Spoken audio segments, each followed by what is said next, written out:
Olá, meu amigo, minha amiga, sejam todos bem-vindos para mais um estudo da Bíblia. Hoje estamos encerrando os nossos comentários à Epístola aos Hebreus. Por isso, leremos o capítulo 13, verso a verso. Eu quero agradecer você que nos acompanhou durante todo esse curso. Foram 13, serão 13 vídeos e eu estou feliz por estar aqui terminando de gravar o último vídeo. Espero que você esteja feliz aí também. Eu gostaria de lhe pedir duas coisas. Você que assistiu toda a série, você que chegou aqui ao último capítulo, eu tenho dois pedidos a lhe fazer. O primeiro é que você deixe um comentário aqui dizendo como foi estudar o livro de Hebreus. Quais eram as suas expectativas? Quais são os seus sentimentos agora? Quais foram os pontos altos desse estudo? O que valeu a pena? O que fez a diferença?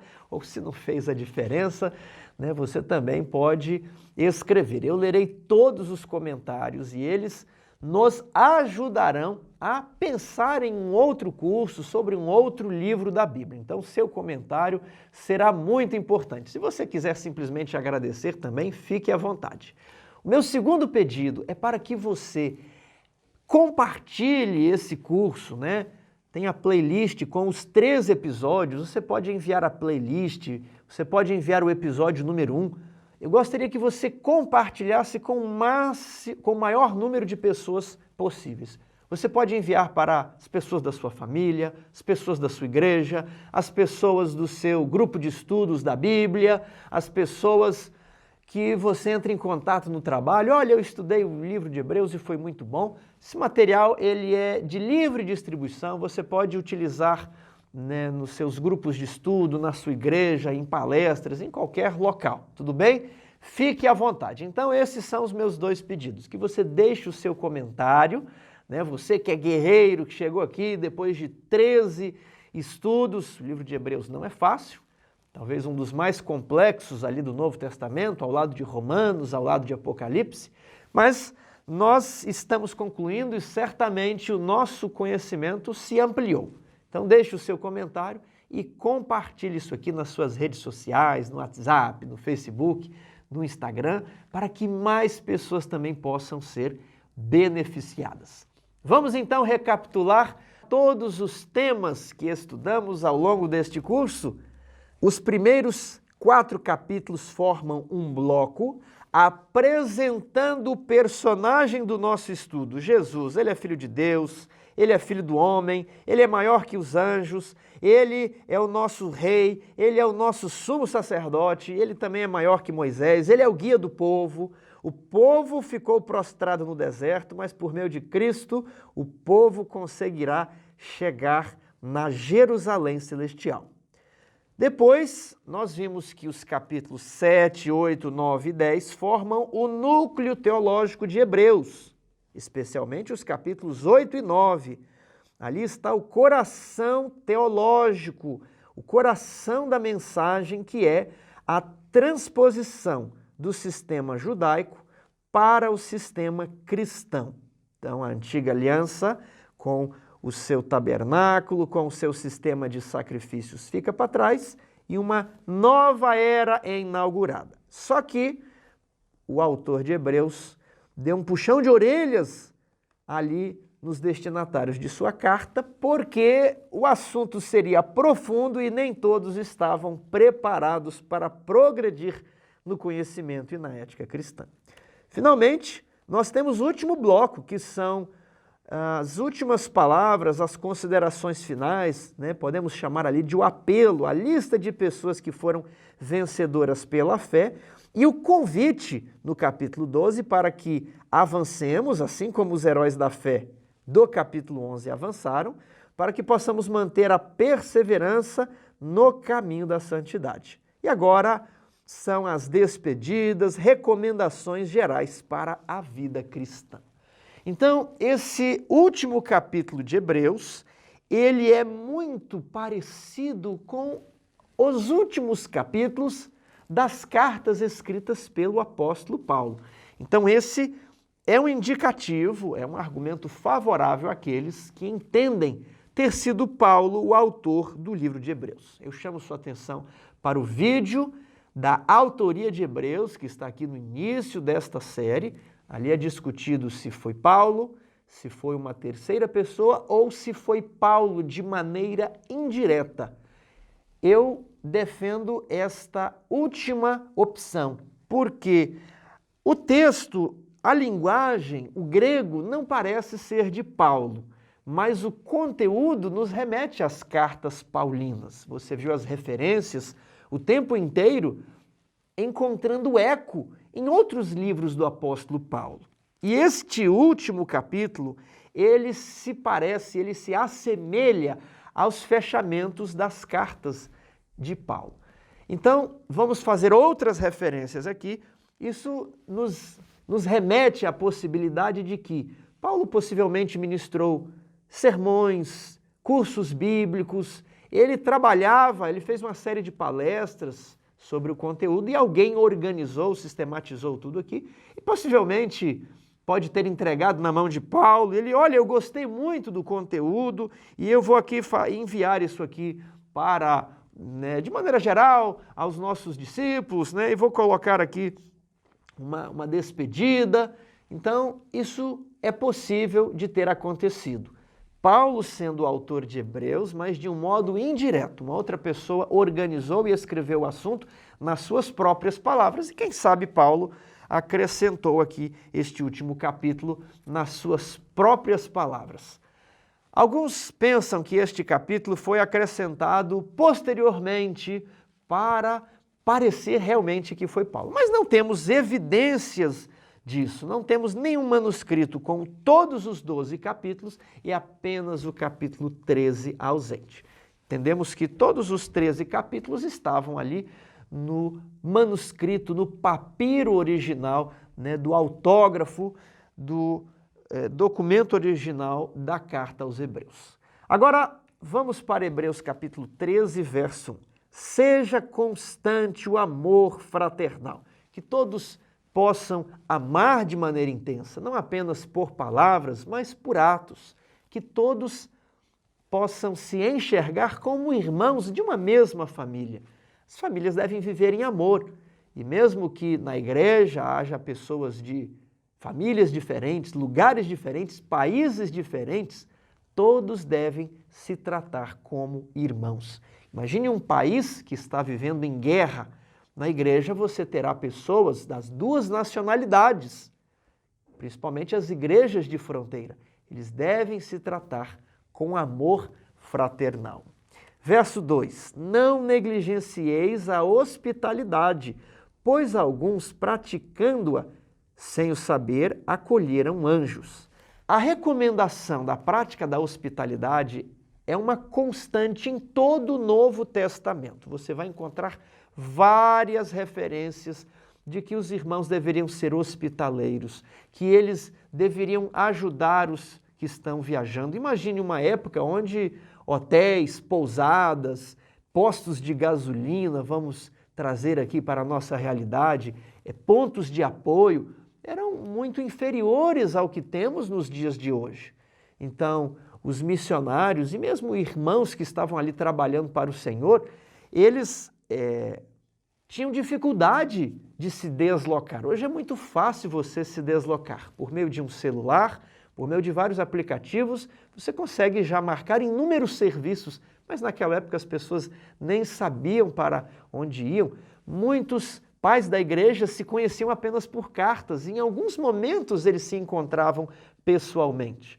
Então, era necessário a prática da hospitalidade a fim de existir uma base de apoio entre os próprios cristãos, a fim de que a mensagem pudesse ser espalhada. E aí, como argumento, o autor diz assim: no Antigo Testamento, algumas pessoas praticaram hospitalidade e veja só, elas não hospedaram outros humanos, mas elas hospedaram anjos. Quem são essas pessoas? O autor ele não especifica os nomes, mas os comentaristas entendem que a referência seja feita a Abraão, que viu os homens andando no deserto ali, e chamou-os para a sua tenda, e um deles era Jesus Cristo em sua forma pré-encarnada, E Cristo diz para Abraão que iria destruir a cidade de Sodoma e Gomorra. Depois 2 anjos vão até Sodoma e Gomorra e Ló vê aqueles homens na praça e os convida para a sua casa. Então, em Gênesis 18 e 19, nós temos essas referências de pessoas que, praticando a hospitalidade, sem saber, hospedaram anjos. Por isso, o conselho, devemos ser sempre hospitaleiros. Não é preciso que você prepare um banquete para as visitas. Às vezes as mulheres ficam muito preocupadas, mas você pode dizer às visitas, olha, nós somos pessoas simples, mas o que nós temos, nós compartilharemos de bom coração, de bom grado. Seja bem-vindo, você é o nosso convidado. E aquela pessoa ficará muito feliz de ser recebida em sua casa. E por outro lado, a pessoa que foi hospedada, na medida do possível, ela deve ajudar os anfitriãos. Não ser um peso, uma carga, mas no que for possível, ele deve participar dos trabalhos domésticos, porque assim nos cumpre fazer como cristãos. Devemos servir, devemos ser servos, onde quer que formos, seja como anfitriões, seja como hóspedes. Verso 3. Lembrai-vos dos encarcerados, como se presos com eles, dos que sofrem maus tratos, como se com efeito vós mesmos em pessoa fosseis maltratados. Houve uma perseguição muito grande nos anos anteriores à destruição de Jerusalém, ali na década de 60. Essa perseguição foi promovida pelo imperador Nero por volta do ano 64 depois de Cristo. E nós vimos aqui no capítulo 10 como que os destinatários da carta aos hebreus sofreram. Ali nos versos 32, alguns passaram por grande luta e sofrimento, foram expostos como espetáculo de vergonha, sofreram tribulações, eles também foram encarcerados, sofreram espólios dos bens. Então, o apóstolo que está escrevendo o verso 3 diz, coloquem-se no lugar dos que perderam os bens, coloque-se no lugar dos que foram maltratados, coloque-se no lugar dos que ficaram presos. Sinta o que eles sentiram.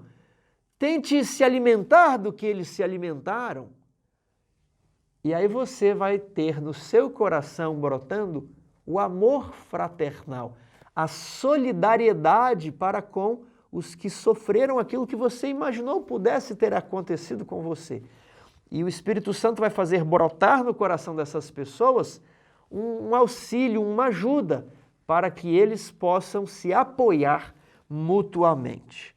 Então, o conselho era para se colocar no lugar dos que sofrem, dos que são maltratados. E esse aspecto prático, ele ainda está em vigor nos dias de hoje. Sempre devemos nos colocar no lugar das pessoas que sofrem ou dos que estão passando por tribulações antes de criticá-los. Então, nos colocando no lugar deles, nós talvez os compreenderemos melhor. Verso 4. Digno de honra entre todos seja o matrimônio. E aqui temos o texto de Provérbios 5,18, que diz assim, seja bendito o teu manancial e alegra-te com a mulher da tua mocidade.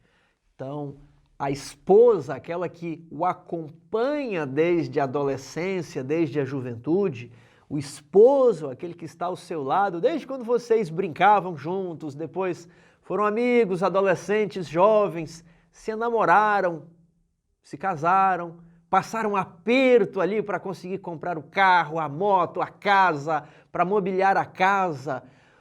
Os cônjuges deveriam ser um para o outro como um poço é para o sedento, um manancial, onde eles vão se deliciar em todos os aspectos e aqui no contexto, no aspecto relacional, no aspecto sexual.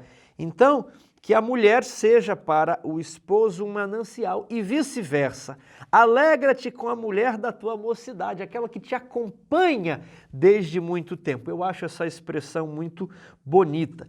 Então, olha, digno de honra entre todos seja o matrimônio. Que coisa bonita, os dois amigos que estão ali nos bons momentos e nos maus momentos desde a juventude. ela viu você envelhecer, você viu ela envelhecer, então digno de honra é manter essa união, este matrimônio. Continuando, bem como o leito sem mácula. Aqui é uma advertência para que esse laço de amizade e de união não seja quebrado, para que esse manancial não seja misturado com águas de outras fontes, para que esse manancial seja mantido puro, para que ele seja uma fonte constante de satisfação. E a advertência, cuidado com quem você se deita. Isso pode macular a sua cama, porque Deus julgará os impuros e os adúlteros. Não é coisa de pequena importância violar os laços de fidelidade com o amigo ou com a amiga da sua mocidade. Em Mateus capítulo 5, 27, Jesus disse: ouviste o que foi dito aos antigos, não adulterarás. Eu, porém, vos digo, qualquer que olhar para uma mulher com intenção impura no seu coração, já adulterou com ela.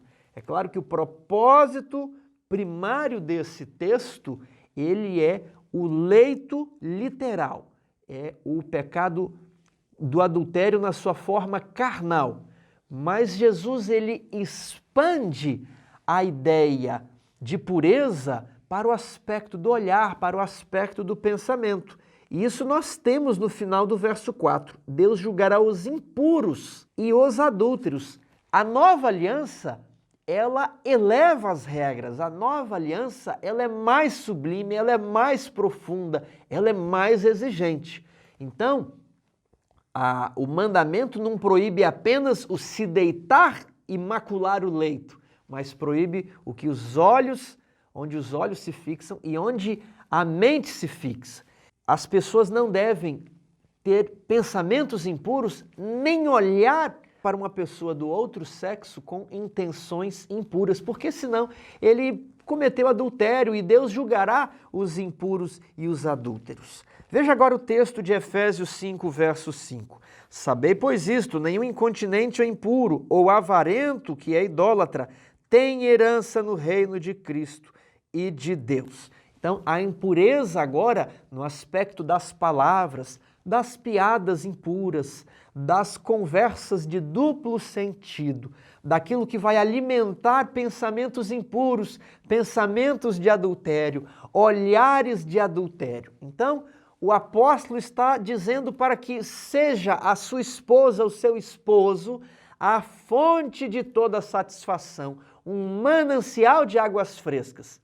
E você não deve macular esse manancial, quer seja maculando o seu leito, nem os seus olhos, nem os seus pensamentos, porque as palavras impuras, os olhares impuros são anotados e registrados, e Deus julgará e condenará os impuros e adúlteros que não querem se arrepender, que não querem ser regenerados e que não querem mudar de vida. Em Jesus Cristo, mediante a regeneração da nova aliança, as pessoas podem conviver na sociedade moderna sem colocar os olhos em pessoas que estão vestidas inadequadamente com pensamentos impuros.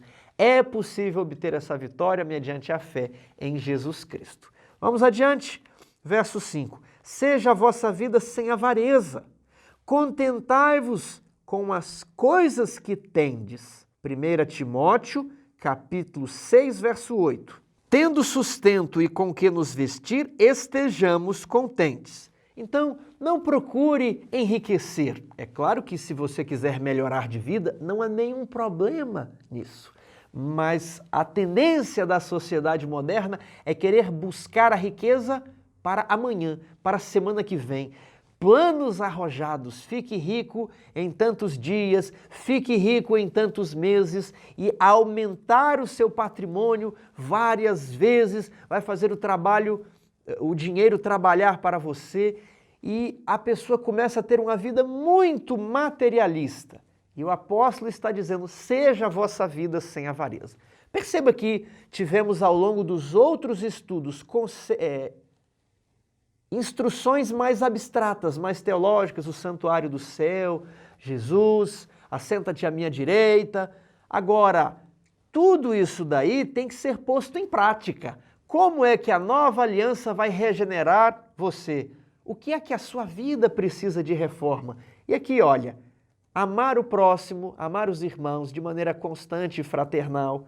O cristão não deve ter inimigos, você não deve alimentar no seu coração inimizades. É claro que algumas pessoas serão inimigas dos seguidores de Jesus, mas você foi incumbido de amar os inimigos, de tratar bem as pessoas, de não virar o rosto, eu vou deixar de cumprimentar. Não, o cristão ele deve procurar amar a todos. 2, ele deve ser hospitaleiro. Verso 3, se colocar no lugar dos que sofrem. 4, ele deve ser puro, bondoso e leal. Ele deve manter o seu leito sem mácula. O 5, ele não deve buscar apenas os bens desta vida, querer ganhar muito dinheiro, querer enriquecer. Ele deve se contentar com o que tem. Tendo sustento e com que nos vestir, estejamos contentes. Tem pessoas que entram em depressão porque estão insatisfeitas com aquilo que Deus deu. Não, estão satisfeitos com o carro que possuem, queriam ter um carro mais novo, queriam ter uma casa maior, melhor. Não há nenhum problema em trabalharmos para melhorar a nossa condição de vida. Agora tem um problema, quando você esquece que Jesus vai voltar e trazer juízo a toda a obra, e você está trabalhando o tempo inteiro apenas fixado nas coisas deste mundo. E você não tem alegria pela vida porque você não tem aquilo que os outros têm. Então você está sempre triste, deprimido, insatisfeito.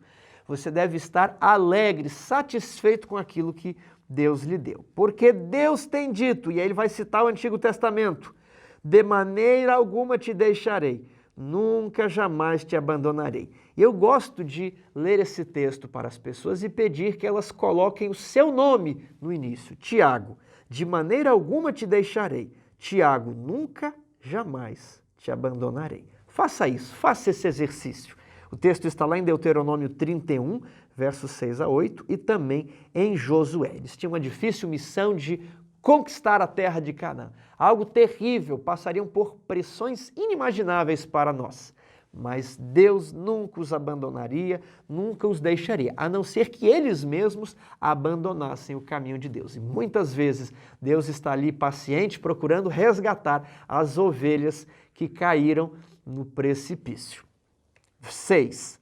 Assim afirmemos confiantemente: o Senhor é o meu auxílio, não temerei. Que me poderá fazer o homem? O texto está lá em Salmo 118, verso 6. Então fique contente com o que Deus te deu, não vai lhe faltar. O salmista diz, já fui moço e agora sou velho, mas nunca vi um justo desamparado, nem a sua descendência mendigar o pão. Muitas pessoas, quando se preocupam com as posses, em ter mais e possuir mais e ficar rico rapidamente, elas se esquecem dos deveres da caridade e da piedade cristã. E Deus está falando, eu vou cuidar de você, eu nunca vou te abandonar. Portanto, me ajude cuidando dessas ovelhas, apacente o meu rebanho, o que ele falou para Pedro. Então, o Senhor é o meu auxílio. Você não precisa ter medo, medo do emprego, medo de ficar sem comida, medo de não onde morar. Você não precisa ficar com medo das ameaças. É claro que você não deve provocar as pessoas injustamente, devemos evitar conflitos. E se você andar justamente, Deus vai lhe proteger. Nada pode fazer o homem, porque você é protegido pela maior escolta que este mundo pode conhecer, os anjos de Deus, grandes e poderosos em força e majestade. Vamos aqui, 7. Lembrai-vos dos vossos guias, os quais vos pregaram a palavra de Deus, e considerando atentamente o fim de sua vida, imitai a fé que tiveram. Vejamos o primeiro texto, 1 Timóteo 5,17. Devem ser considerados merecedores de dobrados honorários os presbíteros que presidem bem. Quem são os presbíteros? Os líderes da igreja, os anciãos, os pastores ou qualquer nomenclatura que as igrejas cristãs na atualidade estão adotando para o mesmo cargo. Especialmente os que se afadigam na palavra e no ensino. Então, aqueles que estão trabalhando para Deus deveriam receber honorários dobrados, né? eles são dignos, eles são merecedores de receber o trabalho dobrado. Então, trabalhe para Deus, que Deus está notando, Ele está cuidando de você, Ele jamais vai te desamparar. E Ele sabe que se você for um presbítero ali, desempenhando fielmente a sua função, você é merecedor de um salário dobrado. Especialmente os que estudam para pregar. Não são todas as pessoas que conseguem falar em público, que conseguem explicar as Escrituras. Esse é um dom prometido por Deus, ele deve ser buscado. A pessoa pode desenvolver esse dom, mas aqui existe a promessa. E o apóstolo vai citar o Antigo Testamento: não amordaces o boi quando pisa o grão. E ainda, o trabalhador é digno do seu trabalho. E mais à frente, ele pergunta: acaso é de bois que Deus se preocupa? Não.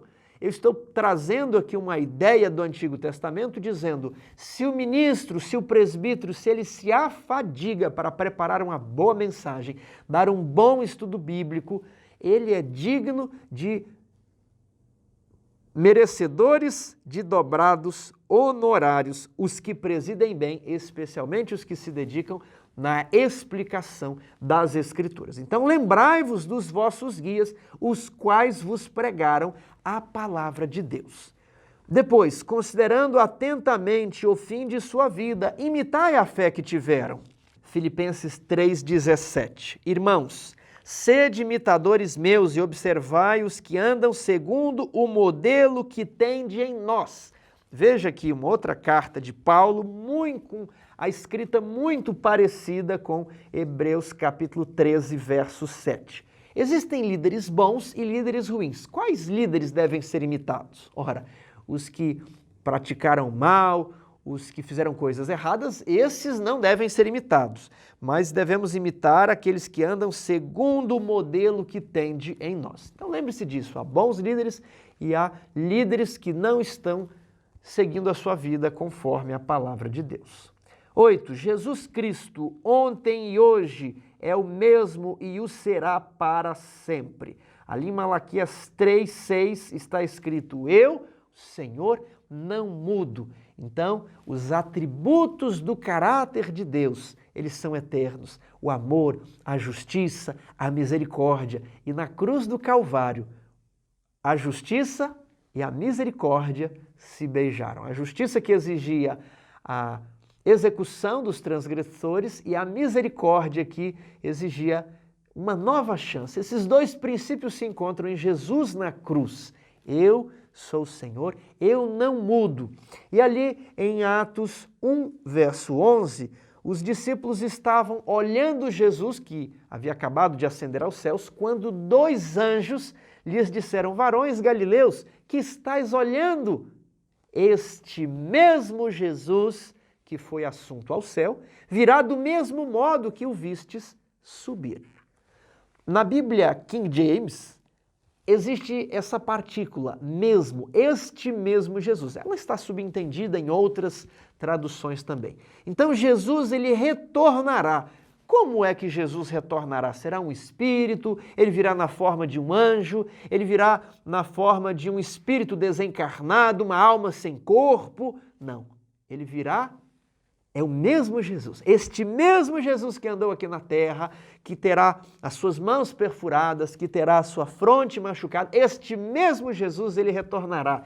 Jesus Cristo, ontem e hoje, é o mesmo e o será para sempre. Eu sou o que sou. Na cruz, o amor e a justiça se encontraram. A justiça e a paz se beijaram. É mais ou menos assim como diz: os princípios do caráter de Deus, eles continuarão. O livro de Romanos nos diz: considerai a bondade e a severidade de Deus. 9. Não vos deixeis envolver por doutrinas várias e estranhas, porquanto o que vale é estar o coração confirmado com a graça. O que está escrito ali em Salmo 51:17? Sacrifícios agradáveis a Deus são o espírito quebrantado. Coração compungido e contrito, não o desprezarás, ó Deus. No primeiro século e no segundo também, temos notícias de algumas seitas cristãs, movimentos separatistas que começavam a perverter a doutrina dos apóstolos. Nós temos Marcion, mas no segundo século, e há notícias de um proto-gnosticismo no primeiro século já. E esse gnosticismo pregava que, por meio da gnose, do conhecimento, você tinha determinados privilégios, benefícios. É claro que estudar a Bíblia é importante, mas quando as pessoas vêm com questões muito estranhas, confusas, diz o apóstolo, genealogias, culto aos anjos e outras especulações, cuidado, cuidado com as doutrinas estranhas que não transparecem na linguagem literal do texto bíblico. Tem que ser a linguagem natural das Escrituras. Cuidado, você não precisa da gnose para agradar a Deus. Você não precisa de saber alguns detalhes, algumas coisas ali complicadas. Cuidado. Deus quer um espírito humilde, um espírito manso, que pratique a hospitalidade, que ame os irmãos, que se coloque no lugar dos pobres e sofredores, que mantenha o leito sem mácula, que se afaste da avareza. É isso que Deus quer. Um espírito quebrantado não rejeitará o Senhor. Vamos continuar? Então, portanto, o que vale é estar com o coração confirmado na graça e não com alimentos, pois nunca tiveram proveito os que com isto se preocuparam. Então, num primeiro momento, falamos daqueles que diziam ter uma gnose, uma revelação especial, uma nova luz, uma nova doutrina. Cuidado com isso. Nesse segundo momento, o apóstolo fala de alimentos. Que alimentos seriam esses? Existe uma divisão na Bíblia sobre animais limpos e animais imundos. Essa distinção aparece ali nos dias de Noé, nos dias do dilúvio, nos primeiros capítulos do Gênesis, e essa distinção também aparece lá em Levíticos 11. Será que Deus está aqui, por meio do apóstolo, abolindo essa distinção sobre alimentos limpos e alimentos imundos?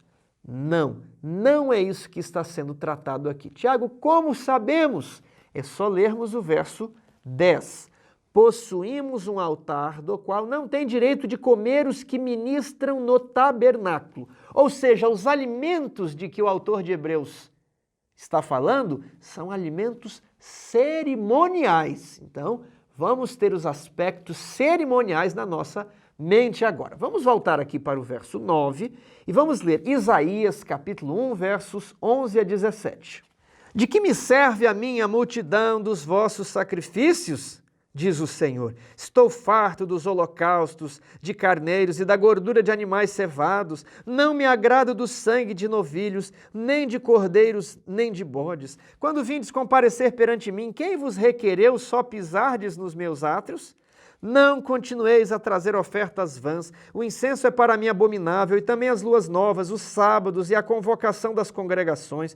Não posso suportar iniquidade associada ao ajuntamento solene. Aqui que está o ponto. Foi Deus que forneceu as instruções para as cerimônias do tabernáculo. Ele que deu as instruções para os sacrifícios. Ele que deu as instruções para a celebração das festas. E por que ele não podia suportar isso daqui? Por causa que o coração estava cheio de iniquidade. Então, o que vale é um coração contrito, um espírito quebrantado, não rejeitará o Senhor. E aqui Deus estava rejeitando os israelitas, porque eles estavam oferecendo as cerimônias, perdendo de vista o símbolo das mesmas cerimônias. Agora, veja aqui Colossenses capítulo 2, 16 e 17. Diz assim, ninguém vos julgue por comida, bebida, dia de festas, lua novas ou sábados, porque tudo isso é sombra do que havia de vir, mas o corpo é de Cristo. Então nós temos essa expressão aí, comida e bebida. Tiago, o que é isso, comida e bebida? Nós temos que nos lembrar que nos rituais do santuário e do templo existiam alguns sacrifícios onde a pessoa comia parte das ofertas. Ela poderia, inclusive, levar os amigos, uma família pobre, para fazer um piquenique ali no santuário, no templo mesmo. Era para se alegrar, para fazer uma boa refeição e, deste modo, dar graças a Deus. Isso você vai encontrar lá em Levíticos, capítulo 7, e também em Números, capítulo 15, nos versos indicados aí na tela. Então, eles levavam uma oferta que às vezes seria queimada toda, né, por completo, o holocausto, e eles levavam os sacrifícios pacíficos. Esses sacrifícios pacíficos tinham uma oferta animal e também eles levavam bolos, pães, né, bebidas, coisas para fazer uma refeição, uma boa refeição, uma refeição substanciosa. Só que a antiga aliança havia passado, bem como os rituais do santuário terrestre, bem como o ministério de Arão e dos seus descendentes. Agora os crentes deveriam olhar para Jesus no santuário celestial e reformar a sua vida. Reformar como? Seja constante o amor fraternal. Vocês devem ser hospitaleiros. Aquilo que já lemos nos versos. O leito deve ser sem mácula, as pessoas devem ser puras, elas não devem viver com avareza. Então a vida cristã deve ser diferente. E eles não deveriam se envolver em doutrinas estranhas, pensando que é por essas doutrinas, pela gnose, por aquele conhecimento especial, que eles atingiriam a conexão, que eles poderiam entrar no Santo dos Santos. Não, nós entramos no Santo dos Santos pela fé. Logo, não precisamos nos preocupar em levar uma oferta para o tabernáculo, porque muitos, o Novo Testamento diz, judaizantes, eles eram judeus convictos e se converteram ao cristianismo, mas não queriam abandonar a parte cerimonial da religião judaica. E aí, então, eles se preocupavam com alimentos, com os sacrifícios, em levar uma oferta, em celebrar as festas, e o apóstolo está dizendo, olha, você tem que se preocupar com os aspectos práticos da vida cristã. Se você comprou fiado, pague, ajude o que está sofrendo, seja um bom cidadão, um bom vizinho, ore pelas autoridades. É esse tipo de vida que você tem que viver. A sua preocupação deve ser em ter um coração humilde e não em ter doutrinas estranhas, em alimentos que se oferecem lá no tabernáculo. Essa que é a ideia, pois nunca tiveram proveitos os que com isto se preocuparam. A antiga aliança, ela tem a função pedagógica, mas ela é ineficaz para aperfeiçoar os ofertantes. Já estudamos isso nos vídeos anteriores. Verso 10. Possuímos um altar, do qual não tem direito de comer os que ministram no tabernáculo.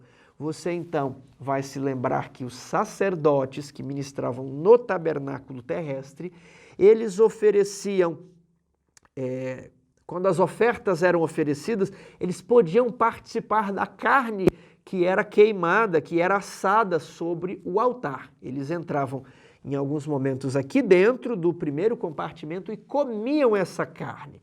Eles também podiam participar dos sacrifícios pacíficos.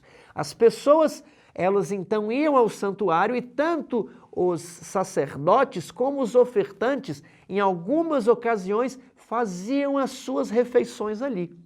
E alguns alimentos apenas os sacerdotes podiam participar.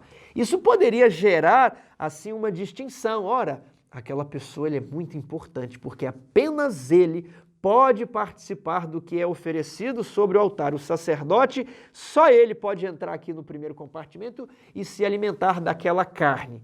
E o apóstolo está dizendo assim, ora, a nova aliança é superior, meu amigo, não se entristeça, não fique com esse sentimento de inferioridade, não. Temos um altar, possuímos um altar do qual não tem direito de comer os que ministram no tabernáculo terrestre. Qual é esse alimento? O que é que os sacerdotes do santuário terrestre não podiam comer e que nós, crentes da nova aliança, podemos? Vejamos o texto de 1 Coríntios capítulo 10, 16 a 18. Porventura o cálice da bênção que abençoamos não é a comunhão do sangue de Cristo? O pão que partimos não é a comunhão do corpo de Cristo? Ele está mencionando os símbolos da Santa Ceia instituída pelo próprio Jesus na semana em que foi morto. Verso 17. Porque nós, embora muitos, Somos unicamente um pão, um só corpo, porque todos participamos do único pão. Uma referência à carne de Cristo. Considerai o Israel segundo a carne, o Israel étnico. Não é certo que aqueles que se alimentam dos sacrifícios são participantes do altar? Então, aqueles que se alimentam dos sacrifícios, nas ofertas pacíficas, os próprios sacerdotes, eles participam do altar. Agora, nós cristãos, quem é que foi a nossa oferta? Quem foi a oferta oferecida em nosso lugar? O Cordeiro de Deus morto desde a fundação do mundo. Ora, foi Jesus. Então, quando participamos da oferta, também participamos do altar do santuário celestial vinculado à nova aliança que está lá no céu, o verdadeiro tabernáculo. Vejamos, 1 Coríntios capítulo 11, versos 23 a 27. Porque eu recebi do Senhor o que também vos entreguei, que o Senhor Jesus, na noite em que foi traído, tomou o pão e, tendo dado graças, o partiu e disse: isto é o meu corpo que é dado por vós. Fazei isto em memória de mim. Por semelhante modo, depois de haver ceado, tomou também o cálice, dizendo: este cálice é a nova aliança no meu sangue. Fazei isto todas as vezes que o beberdes em memória de mim. Porque todas as vezes em que comerdes este pão e beberdes o cálice, anunciais a morte do Senhor até que ele venha.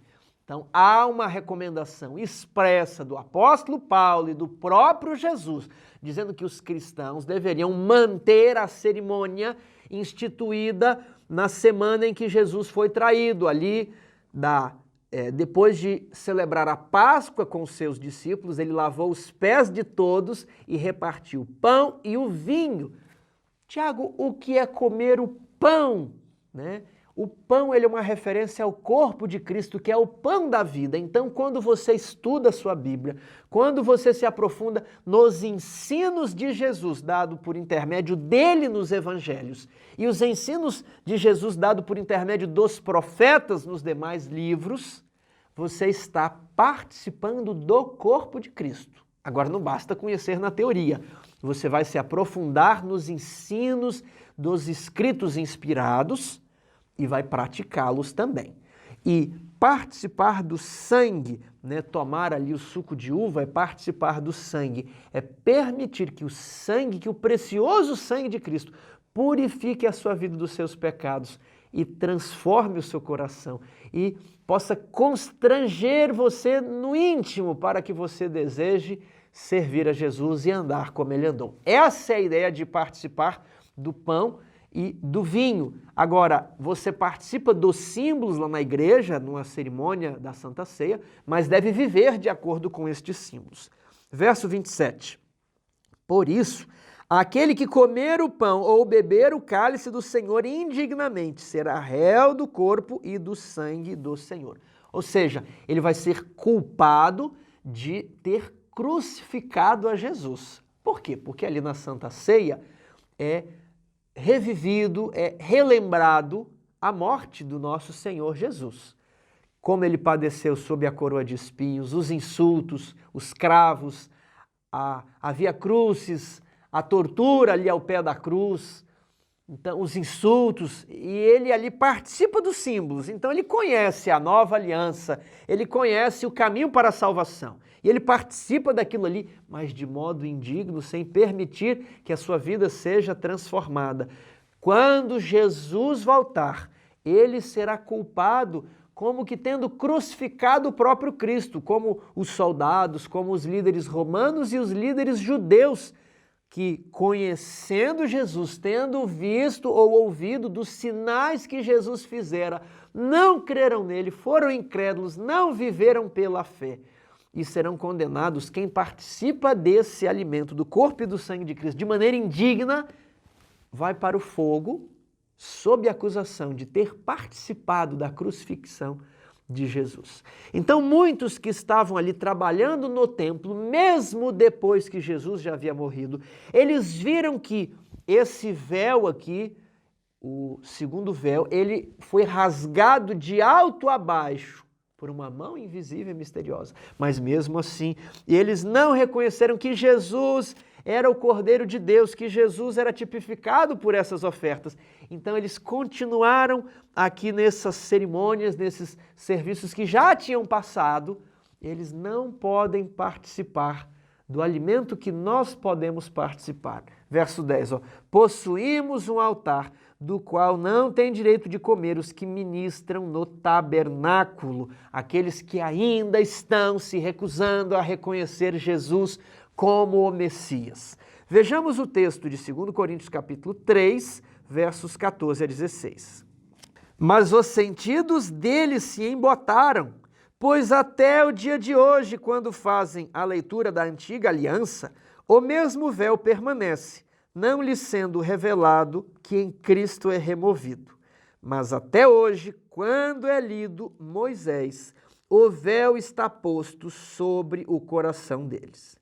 Quando, porém, algum deles se converte ao Senhor, o véu lhe é retirado. Esse texto ele tem uma importância muito grande dentro do nosso curso de Hebreus.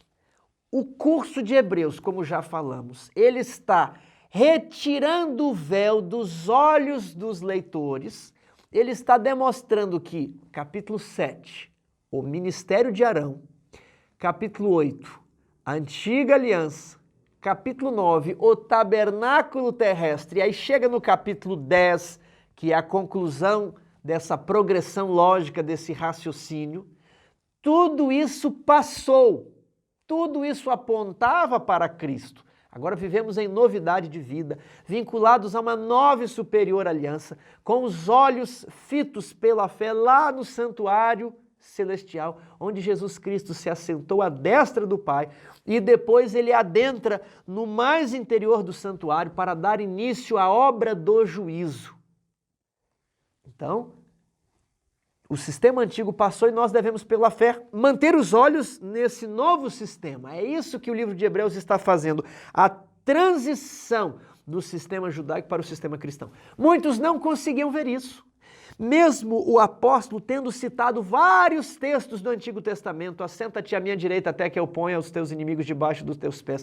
Tu és sacerdote para sempre, segundo a ordem de Melquisedeque. E ele cita vários salmos messiânicos para comprovar Jesus é o Messias. Mas eles, até o dia de hoje, quando fazem a leitura da Antiga Aliança, eles estão como que um véu na mente. Eles não conseguem perceber que veio uma nova aliança, que é superior, que existe um santuário celestial e que Jesus, que eles crucificaram, é o verdadeiro sumo sacerdote desse novo sistema. Eles não conseguem perceber isso. Então, possuímos um altar do qual não tem direito de comer os que ministram do tabernáculo, porque até hoje o véu está diante dos seus olhos. Eles têm um véu posto sobre o coração. Porém, quando algum deles se converte e compreendem aqui o livro de Hebreus, o véu é removido. Vamos adiante? Antes de ir para o verso 11, eu volto aqui no verso 9, dizendo que esses alimentos são os alimentos cerimoniais, e aqui o apóstolo não está tratando da distinção entre alimentos limpos e alimentos imundos que aparece lá em Gênesis e também em Levíticos 11. São alimentos cerimoniais. Verso 11, pois aqueles animais cujo sangue é trazido para dentro do Santo dos Santos, no original está tarrágia, que é os santos. Então, essa é uma referência aqui ao santuário como um todo. Você já está a par dessa discussão que foi levantada lá no capítulo 9, lá no vídeo 9. Tarrágia, os santos, não necessariamente o Santíssimo. Então, aqueles animais cujo sangue é trazido para dentro do Santo dos Santos pelo sumo sacerdote, como oblação pelo pecado, têm o corpo queimado fora do acampamento. Então, aqui está mais claro ainda a ideia de que o apóstolo não está falando da distinção entre animais limpos e impuros, mas ele está falando dos rituais do santuário. Vejamos aqui, Êxodo capítulo 29, verso 14. Mas a carne do novilho, a pele e os excrementos, queimá-lo-ás com fogo fora do arraial, é sacrifício pelo pecado. É muito interessante que aqui nós temos a cerimônia de consagração de Arão como sumo sacerdote. E um animal é morto, aqui no verso 13, né? As suas entranhas, o redenho do fígado, os 2 rins e a gordura que está neles é queimada sobre o altar, mas a carne, a pele e os excrementos são queimados fora do arraial. Vejamos o próximo verso. Por isso foi que também Jesus, para santificar o povo pelo seu próprio sangue, sofreu fora da porta. Jesus sofreu fora da porta. Onde foi que Jesus sofreu, Tiago? Jesus sofreu na cruz. Por causa disso, muitos expositores raciocinam assim. Lá no céu existe um tabernáculo que o Senhor erigiu, não homem, perfeito. Só que eles pensam que exista apenas o primeiro e o segundo compartimento, ou seja, só a estrutura da tenda. Eles imaginam que o pátio, aqui com o altar de bronze, com a pia, com água, não exista no céu. E que a cruz seria o altar. Então, os animais, eles não eram queimados sobre o altar, né? Jesus, então, sofreu sobre a cruz. Em primeiro lugar, se o santuário do céu é um modelo, e se o santuário do céu não tem pátio, não tem esse altar, não tem a pia, então de onde Moisés tirou esse pedaço do santuário terrestre, segundo o modelo que lhe foi mostrado no monte? Então, segundo o modelo do monte, era para ter apenas a tenda, né? Mas, como Moisés construiu o tabernáculo terrestre com o pátio, né, com aquelas, com uma espécie de tela, né, que ficava aqui fazendo, demarcando os limites do pátio com o altar de bronze e a pia. Então, o santuário celestial, o modelo, o original, devem ter esses móveis. É o primeiro ponto, né? Lá no Apocalipse é mencionado alguma coisa a esse respeito. Depois, os animais, eles não morriam no altar. Não pensem que os sacerdotes jogavam os animais vivos sobre o altar e eles morriam ali queimados. Não. Os animais, eles eram imolados, né, próximo ao altar, e depois de mortos, o sangue, enquanto eles eram imolados, o sangue era recolhido, e depois de mortos era feito um processo, a pele era esfolada, as entranhas eram abertas, como nós acabamos de ler, e alguma coisa era queimada aqui sobre o altar. A Bíblia nunca associou a cruz com o altar, porque os animais morriam fora do altar. Logo, a cruz onde Jesus morreu não poderia ser o altar do santuário celestial. Tudo bem? E o texto que lemos, olha, por isso foi que também Jesus, para santificar o povo, pelo seu próprio sangue, sofreu fora da porta. Ele sofreu fora dos limites do santuário. E a Bíblia nos diz que ele sofreu fora da cidade, fora dos muros de Jerusalém. Nós temos a referência a Números 19, versos 2 e 3. Esta é uma prescrição da lei que o Senhor ordenou, dizendo: dize aos filhos de Israel que vos traga uma novilha vermelha, perfeita, sem defeito, que não tenha ainda levado jugo. Então é uma novilha. Novilha é um bovino, fêmea, né, em pequena idade, uma novilha, não é uma vaca ainda, é uma novilha. Perfeita, que não tenha levado jugo, sem defeito. Qual que é o símbolo aqui? Não podemos imaginar que esse símbolo fosse outro ser, né, perfeito e sem defeito, que não o próprio Jesus Cristo. Então essa novilha também tipificava Jesus. Verso 3. Entregá-la-eis a Eleazar o sacerdote. Este a tirará para fora do arraial e será imolada diante dele. Então temos em todo o capítulo a cerimônia da novilha, e as cinzas que eram produzidas por meio desse ritual serviam para a purificação. Isso certamente é um tipo para a vida de Jesus, para o seu sacrifício, para o seu sangue, que também é para a purificação dos nossos pecados. E aqui essa oferta, que também tipificava Jesus, ela sofria fora do arraial. E aqui o texto está dizendo: Jesus sofreu fora da porta, temos João, capítulo 19, verso 17. Veja o que diz. Tomaram eles, pois, a Jesus, ele próprio carregando a sua cruz, saiu para o lugar chamado Calvário, Gólgota em hebraico, onde o crucificaram. Então, Jesus, para santificar o povo pelo próprio sangue, sofreu fora da porta. Hoje, quando você visita Jerusalém, Jerusalém cresceu muito.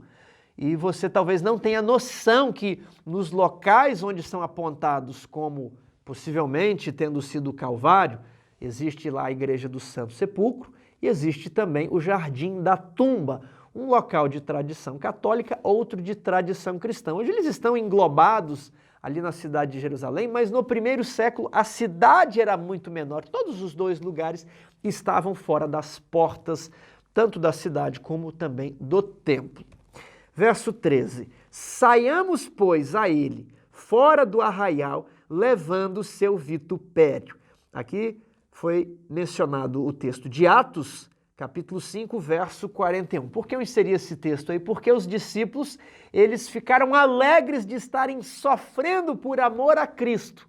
Então a vida cristã, ela é uma vida de dificuldades. Em nenhum lugar nós vemos aqui, você será muito rico, você nunca terá problemas, preocupações. Pelo contrário, os destinatários da carta do apóstolo foram presos, espoliados, torturados, passaram uma terrível perseguição. Então a vida cristã, ela é de dificuldades, mas nós devemos sair até Jesus, levando a sua vergonha, levando o constrangimento, colocando a nossa Bíblia embaixo do braço, nos vestindo de uma maneira que nos identifique como cristãos, e se as pessoas caçoam, se as pessoas não nos recebem, estamos ali no caráter de Jesus e é Jesus que elas não estão recebendo. Nós vamos sair a ele fora do arraial, levando a sua vergonha, mas com alegria de estarmos sofrendo por amor a Cristo. 14. Na verdade, não temos aqui cidade permanente, mas buscamos a que há de vir. Nós podemos entender uma espécie de trocadilho aqui com Jerusalém.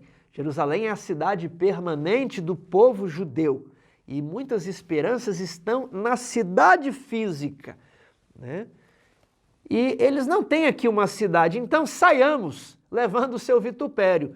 Os cristãos são, de certo modo, envergonhados em Jerusalém por conta do assassinato do seu líder, do seu mestre, mas agora eles devem sair de Jerusalém pregando o evangelho.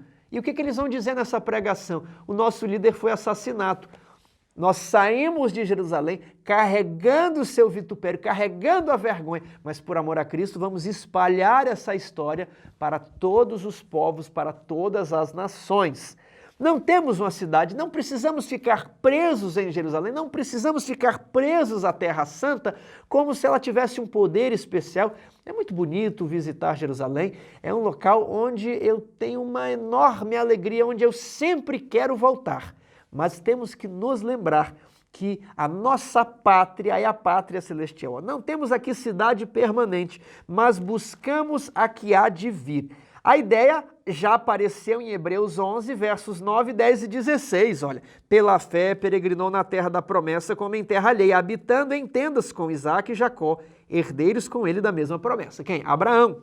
Porque aguardava a cidade que tem fundamentos, da qual Deus é o arquiteto e edificador. Verso 16. Mas agora aspiram a uma pátria superior, isto é, a pátria celestial. Por isso Deus não se envergonha deles de ser chamado seu povo, porquanto lhes preparou uma cidade. Saiamos da cidade, saiamos de Jerusalém, levando o seu vitupério, levando a sua vergonha. Se algumas pessoas estão se envergonhando, se estão achando que a cruz de Cristo é escândalo para os gregos, que é derrota para os judeus, escândalo para romanos e gregos, Deus não se envergonha deles e Deus lhes preparou uma cidade. Que ideia bonita, que coisa maravilhosa. Na verdade, não temos aqui cidade permanente, mas buscamos a de vir. E aí, quando voltamos no próprio texto de Hebreus, Deus os está esperando e não tem vergonha deles. Mas os cristãos hoje devem levar o vitupério de Jesus e anunciar as boas novas aos que estão caídos e enganados pelo pecado. Verso 15. Por meio de Jesus, pois, ofereçamos a Deus sempre sacrifício de louvor, que é o fruto de lábios que confessam seu nome. Ele volta agora para um outro aspecto prático da vida cristã. Você é cristão, não adianta conhecer muito santuário, as ofertas, os serviços, não adianta você ser um expert no livro de Hebreus e você ter uma boca suja, uma boca imunda, uma boca que fala gírias. Veja o que é dito no livro de Tiago, capítulo 3, verso 10. De uma só boca procede bênção e maldição. Meus irmãos, não é conveniente que estas coisas sejam assim. Acaso pode a fonte jorrar do mesmo lugar o que é doce e o que é amargo? Ou seja, um cristão que sabe explicar a doutrina do santuário, que sabe explicar assenta-te à minha direita até que eu ponha todos os inimigos por debaixo dos teus pés, que sabe explicar a nova aliança, a velha aliança, o sacerdócio de Melquisedeque, e ele não tem os lábios puros e santificados. As reformas na vida do cristão, elas precisam ser específicas. A reforma da hospitalidade, olha, agora aqui em casa nós vamos sempre procurar acolher as pessoas que precisam. Ah, mas como eu vou acolher aquele bandido, ele é um drogado, como eu vou pôr ele aqui dentro da minha casa? Talvez a maneira de ajudar não é pô-lo dentro da sua casa se você acha que a segurança da sua esposa e filhos será comprometida. Mas você pode encaminhá-lo a um hotel e junte o dinheiro que você gastaria com ele na sua casa ou com outros irmãos, você vê que essa pessoa quer mudar de vida, deixe ele em uma instituição que já está acostumada a lidar com mais pessoas. O que nós não podemos é nos recusar a ajudar de qualquer maneira. Então a reforma da hospitalidade é você poder receber as pessoas de bom coração, de bom grado na sua casa e ajudar a receber os outros, mesmo que às vezes seja um ex-criminoso, uma pessoa de moral duvidosa e que ainda não deu provas de mudança de vida, ela pode ser ajudada. E aí você a encaminha a um local apto a realizar a hospitalidade de um terceiro, de uma pessoa desconhecida, um hotel, uma pousada, um abrigo, né, um albergue, alguma coisa do tipo. Então temos a reforma de combater a avareza, da limpeza dos olhos, da mente. E aqui temos a reforma dos lábios, do vocabulário. Não pode do mesmo lábio sair palavras bonitas e sair palavras feias. Ou você acha que Jesus falava alguma coisa de duplo sentido, alguma piada que prejudicava alguém, de piadas de cunho sexual, de cunhos racistas? Jesus não falava essas coisas, não podemos imaginar os apóstolos com esse vocabulário. Pedro foi reconhecido pela maneira distinta que falava. Infelizmente, Pedro passou a xingar, a praguejar, para ele não ser identificado como seguidor de Cristo. Que terrível. Ali em Isaías capítulo 6, Isaías teve uma visão de Deus que, na verdade, era representada por Jesus Cristo, né? O Senhor que ele vê é Jesus Cristo, porque Deus jamais foi revelado a alguém, mas o Filho unigênito que está no seio do Pai é que o revelou. E quando Isaías tem a visão do Filho de Deus, Isaías disse: ai de mim, vou morrer, porque sou um homem de lábios impuros e habito no meio de um povo de impuros lábios, e eu vi o Rei em sua formosura. Ali em Efésios, voltemos para Efésios capítulo 5. Temos muitas instruções sobre vocabulário. Verso 3. Mas a impudicícia e toda sorte de impurezas ou cobiça nem sequer se nomeie entre vós, como convém a santos. Você deve ser como um santo. Você não deve falar qualquer coisa, você não deve rir de qualquer coisa que os outros falam. Isso é muito difícil. Mas no livro de Tiago ele fala: quem conseguir dominar a língua, domina o corpo inteiro, porque ela é um dos membros mais difíceis de ser dominado, mas é possível de ser controlada. Verso 4. Nem conversação torpe, nem palavras vãs ou chocarrices, coisas essas inconvenientes, pelo contrário, ações de graça. E aí vem o verso 5 que já lemos: nenhum incontinente, impuro, ou avarento ou idólatra tem herança no reino de Deus. Aqui fala da avareza, da impureza.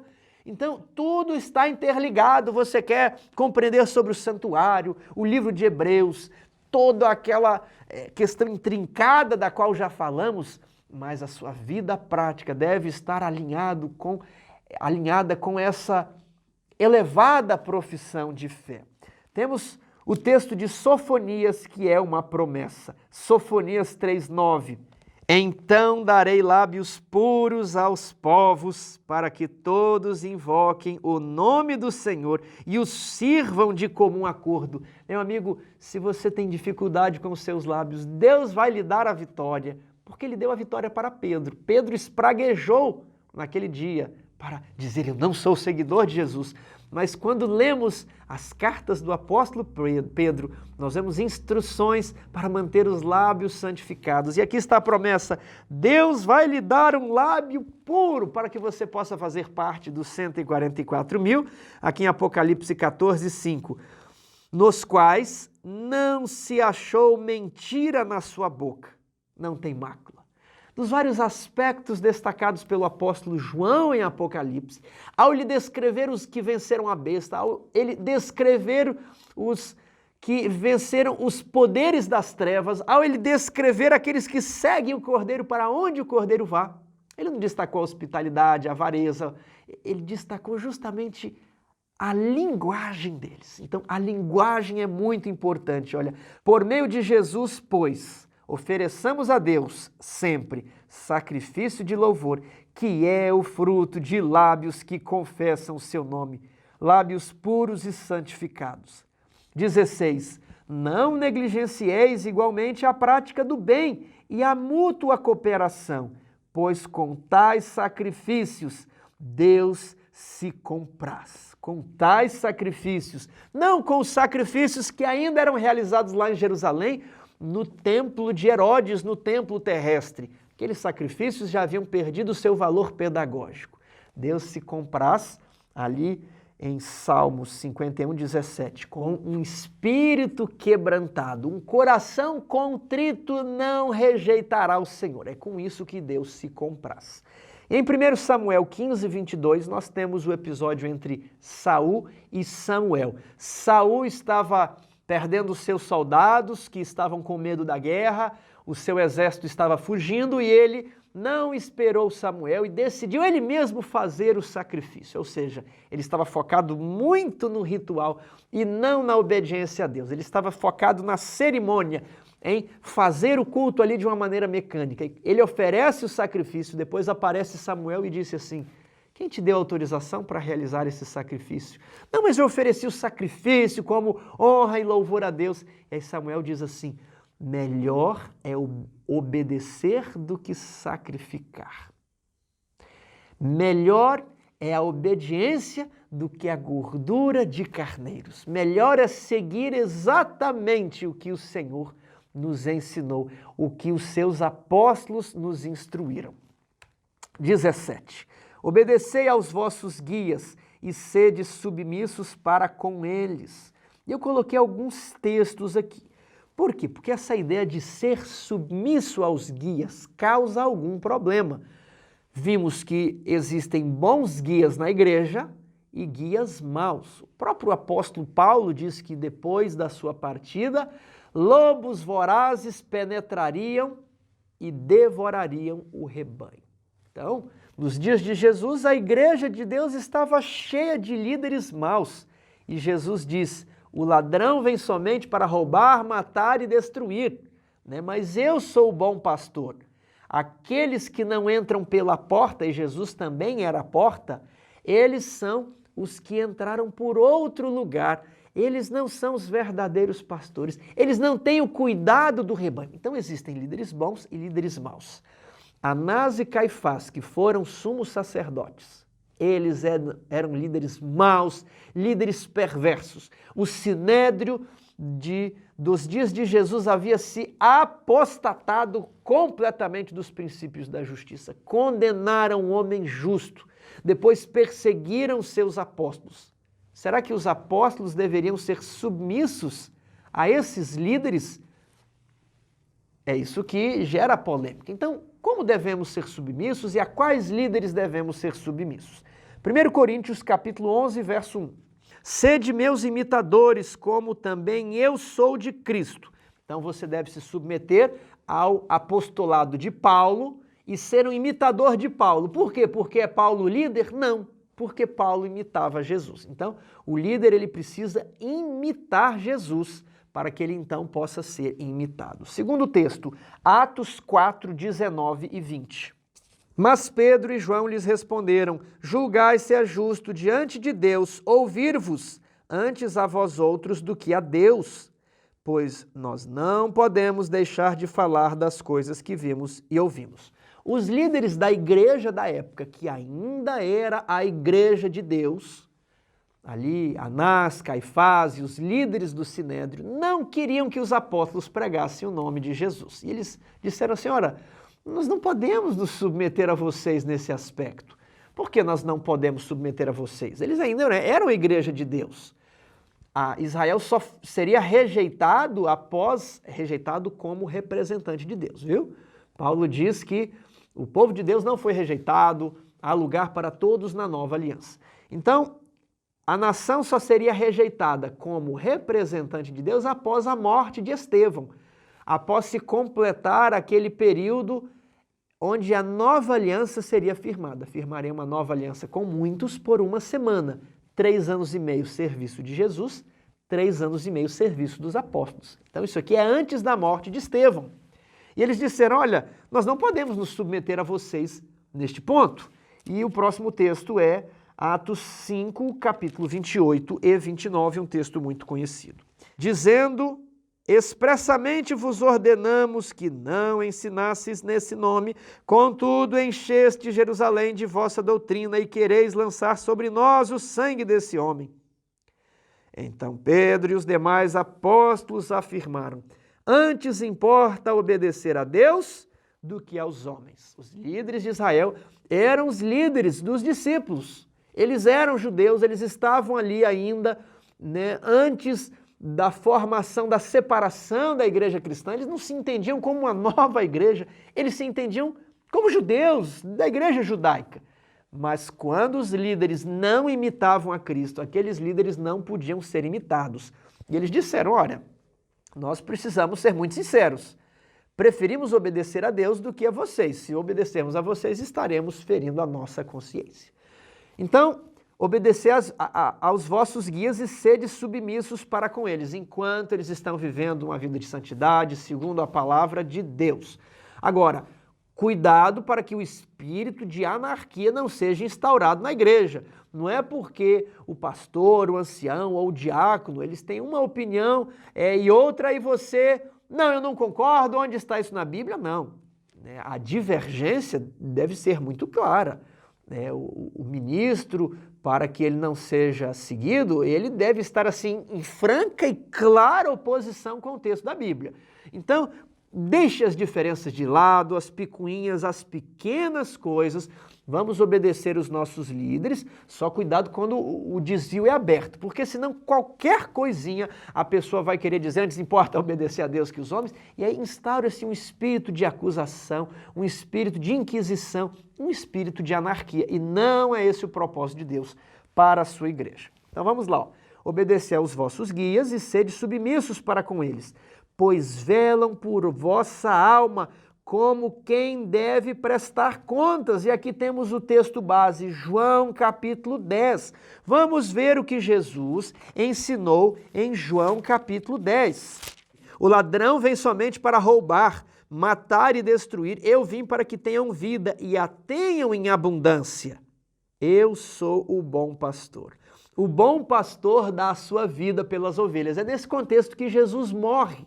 Ao passo que os outros líderes não quiseram dar a sua vida. Eles disseram: é melhor que morra um só do que toda a nação pereça. Isso foi praticamente profético.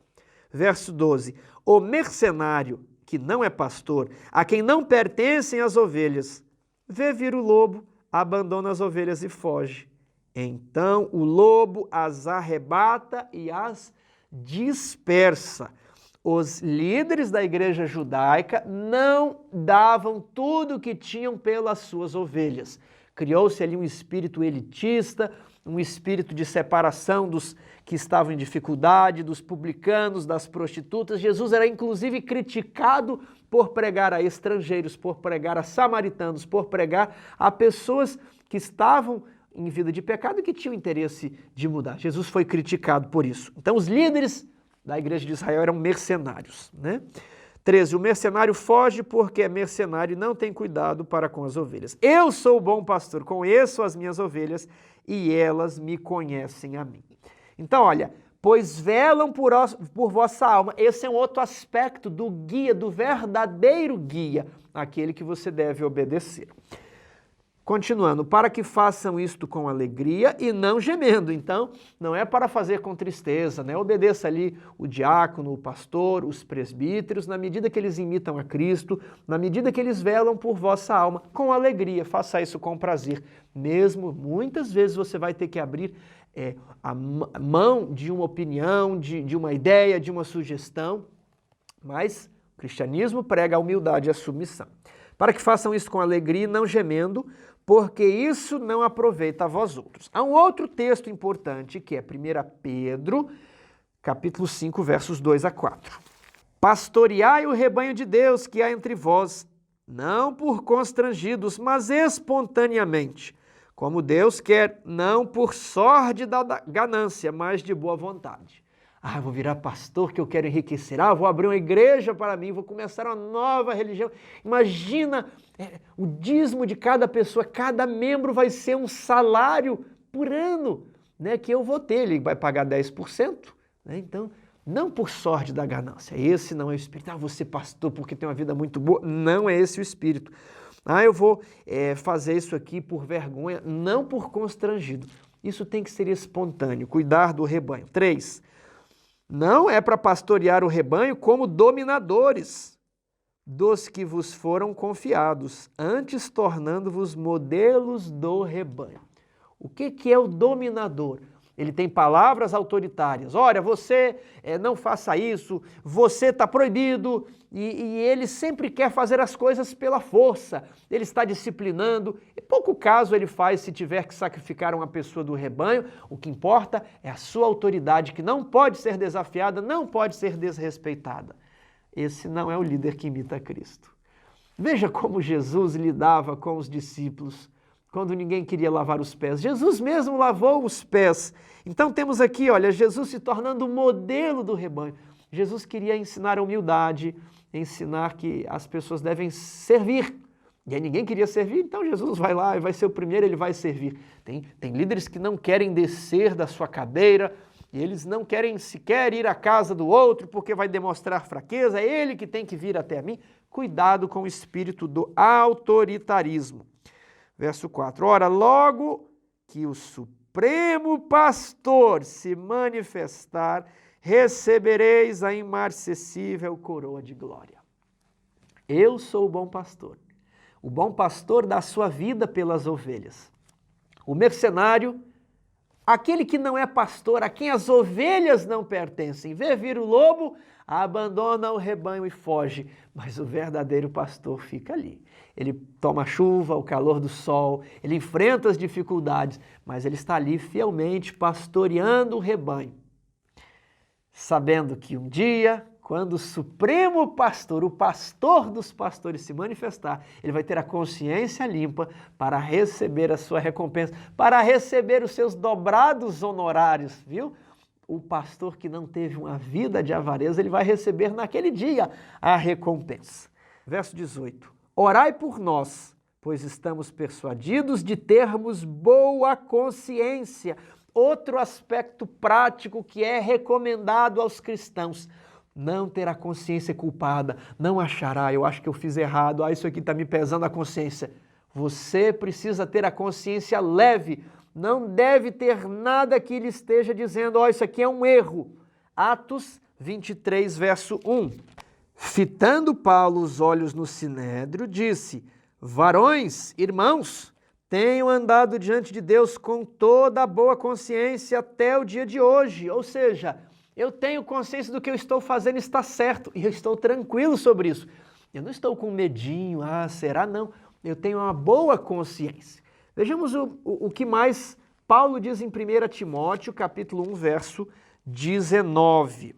Mantendo, Timóteo, a boa consciência, né? Combate o bom combate, mantendo fé e boa consciência, porquanto alguns, tendo rejeitado a boa consciência, vieram a naufragar na fé. Ele faz algo, sabe que está errado, mas por orgulho, ele não pede desculpas e vai prosseguindo e depois faz outra coisa errada e não quer perder a sua autoridade, o seu brilho, não quer confessar o seu pecado. E ele não tem mais uma boa consciência. E ele perde a conexão com o Espírito Santo. Depois a fé dele vai diminuindo até que ele naufraga na fé. Não é para combater esse combate, é para sempre ter a boa consciência. 1 Coríntios capítulo 4, verso 4, existe um texto paradigmático. Paulo diz assim: porque de nada me argui a consciência. Ou seja, eu não me lembro de estar fazendo nada errado. Eu não estou sentindo nenhuma culpa, eu estou tranquilo diante de Deus. De nada, nada me argui a consciência, eu não estou me lembrando de nada aqui. Todavia, contudo, nem por isso me dou por justificado, pois quem me julga é o Senhor. Eu não estou falando aqui que eu estou perfeito, puro, sem pecado, nada disso. Eu só estou dizendo, de nada a minha consciência pesa, está culpada, eu estou tranquilo aqui. É isso que eu tenho para dizer para vocês. Se eu estou errado, pode até ser que eu cometi alguma coisa, mas o Espírito Santo não está deixando nenhuma dúvida aqui na minha cabeça, eu não estou receoso de nada me argui a consciência. E nós devemos ser da mesma maneira. Não devemos pensar, eu já estou no céu, já herdei a vida eterna, eu já estou justificado. Esse justificado aqui tem um segundo sentido. Um sentido, não aquele justificado do início da carreira cristã, quando você recebe a justiça imputada. Esse justificado aqui é do final da carreira cristã, quando o seu nome foi passado em vista no juízo e você foi confirmado na vida eterna para sempre, né? De nada me argui a consciência, nem por isso eu estou dizendo que já estou no céu, que eu já estou garantido no céu. Eu não estou dizendo isso. Orai por nós, pois estamos persuadidos de termos boa consciência. Ele está dizendo, nós temos uma consciência limpa, desejando em todas as coisas viver condignamente. 19. Rogo-vos com muito empenho que assim façais, a fim de que eu vos seja restituído mais depressa. Orai por mim, meus amigos. Eu quero logo visitar vocês. Verso 20. Ora, o Deus da paz, que tornou a trazer dentre os mortos a Jesus, nosso Senhor, o grande pastor das ovelhas, pelo sangue da eterna aliança.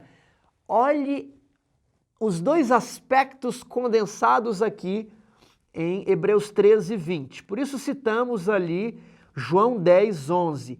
Eu sou o bom pastor dá a sua vida pelas suas ovelhas. Então, novamente, ele traz a ideia do grande pastor que vai fazer o juízo. E se ele não está com uma consciência limpa, não é para ser hipócrita. O hipócrita é aquele que está com a consciência suja, mas finge como se estivesse com a consciência limpa. Ele sabe que quando chegar o grande pastor sabe dos segredos do coração. Então, olha, o Deus da paz que tornou a trazer dentre os mortos a Jesus, nosso Senhor, o grande pastor das ovelhas, pelo sangue da eterna aliança. 21. Vos aperfeiçoe em todo bem. E aqui nos lembramos de Hebreus 6, verso 1. Deixemo-nos levar para o que é perfeito. Deixemo-nos levar para a santificação. Pois sem a santificação, ninguém verá ao Senhor. A nova aliança, recapitulamos aqui, perdoa os pecados e justifica você pela fé. E você será posto em prova novamente. Você não reclamou que Adão fracassou e estamos aqui? Pois é. Você será colocado novamente no lugar de Adão. E a nova aliança vai regenerar o seu coração para que você seja capaz de passar por essa prova. E você vai ser provado várias e várias vezes ao longo da vida. E o ideal do cristão é caminhar para a perfeição. A antiga aliança era inútil, ela não poderia aperfeiçoar os crentes, ela era ineficaz. Mas a nova aliança pode aperfeiçoar os cristãos. Por meio da fé, você pode vencer os gigantes, você pode vencer as muralhas, você pode vencer tudo aqui neste mundo. E, em especial, você pode vencer os pecados pela fé em Jesus, pela graça de Cristo. Então, que o Deus da paz vos aperfeiçoe em todo o bem. Muitas pessoas estão há tanto tempo na igreja, mas elas não cresceram nem no conhecimento e nem na piedade prática. Elas estão falando gírias, elas estão falando palavrões, elas contam piada, elas não são hospitaleiras, elas às vezes maculam o leito conjugal, ficam olhando para pessoas do outro sexo com intenções impuras. Elas estão presas nessa corrida pela ganância, nessa corrida da avareza. Elas estão esquecendo que tudo aqui vai ser queimado e que nós somos apenas peregrinos aguardando a cidade que tem os fundamentos. Aqui é para sermos contentes com o que temos.